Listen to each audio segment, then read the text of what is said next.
Hi friends, நாங்கள் கடையில் வண்டி ஈஸ்ட் போட்ட பன் சாப்பிட்றத விட இப்படி வீட்டிலையே ஆரோக்கியமாக ஈஸ்ட் போடாமல் நாங்கள் பன் செய்து நாங்கள் அது எப்படி செய்கிறேன்னு பார்ப்போம் வாங்க. ஈஸ்ட் வந்து செயற்கையாக புளிக்க வைக்கிற ஒரு பொருள். அதை விட இது இயற்கையான முறையில் செய்த பன்.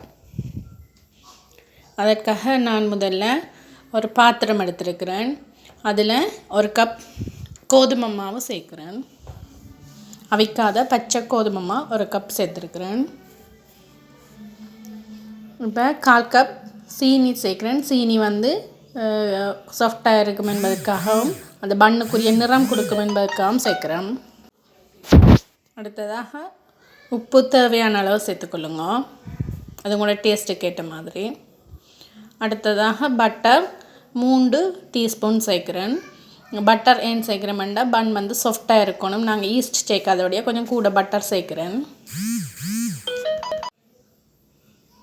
மாவு நல்லா சாஃப்டாக இருக்கும் பட்டர் கூடினா.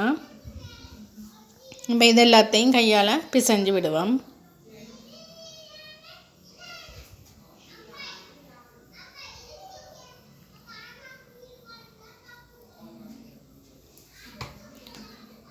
அடுத்ததாக நான் தேங்காய் பால் எடுத்துருக்கிறேன். உங்கள்கிட்ட பசுப்பால் இருந்தால் பசுப்பால் எடுத்துக்கொள்ளுங்க.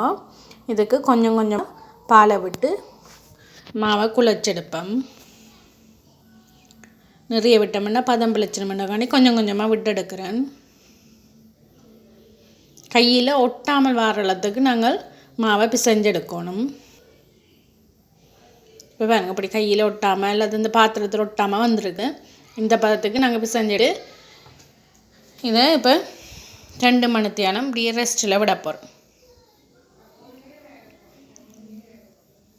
நான் ஈஸ்ட் எதுவும் சேர்க்காதபடியாக 2 மணித்தியாலம் ரெஸ்ட்டில் விட்டுட்டு இப்போ திறந்து பார்ப்போம். கொஞ்சம் நல்லா சாஃப்டாக பாருங்க, உள்ளுக்க போகும் கை.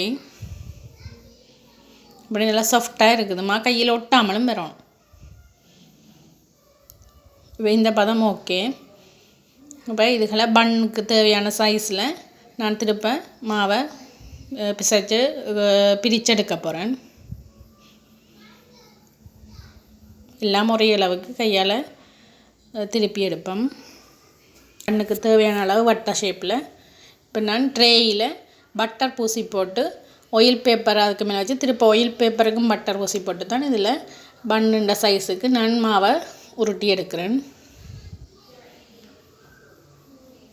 ஏன்னா பேக்காகல அதில் ஒட்டாமல் இருக்கணும், மடியாக கிளம்பி பன் வரணுமென்றதுக்காக தான் பட்டர் பூசி இருக்கிறேன்.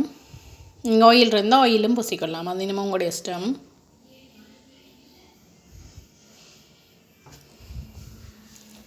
அடுத்ததான் பன்னுக்கு மேலே அந்த ஒரு ப்ரௌன் ஷேப்பில் அந்த கலர் வரணும் என்பதற்காக மேலே பால் தான் பூசுகிறேன். நான் பாலில் இப்போ சீனியும் கலந்து தான் பூசுகிறேன். அப்போ தான் அந்த ப்ரௌன் வரும் என்பதற்காக.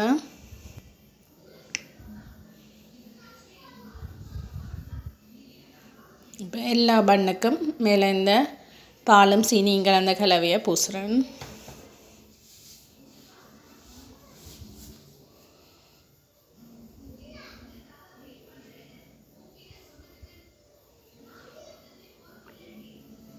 இப்போ பாருங்க, மாவுண்டும் படிப்பு இல்லாமல் நல்ல கலரில் இருக்குது. இப்போ இதை நான் ஒரு 10 நிமிஷம் ப்ரீஹீட் பண்ணிட்டு தான் இப்போ இதுக்குள்ளே பன் ட்ரேயை வைக்கிறேன். 200 பாகசியில் 20 நிமிஷம் ஹீட் பண்ணுவோம். நாங்கள் நிறைய நேரம் இதுக்குள்ளே அவனுக்கு வச்சுருந்தா என்ன சொன்னால் பன் வந்து சாஃப்ட் இருக்காது, நிறைய நேரம் வேகினா. அதுக்காண்டி 200 பாகசியில் 20 நிமிஷம் வச்சினேன். இப்போ எனக்கு 20 நிமிஷம் ஆகிட்டு இறக்கி எடுத்தோம்னா பன் தயார். தேங்க்யூ, தேங்க்ஸ் ஃபார் வாட்சிங்.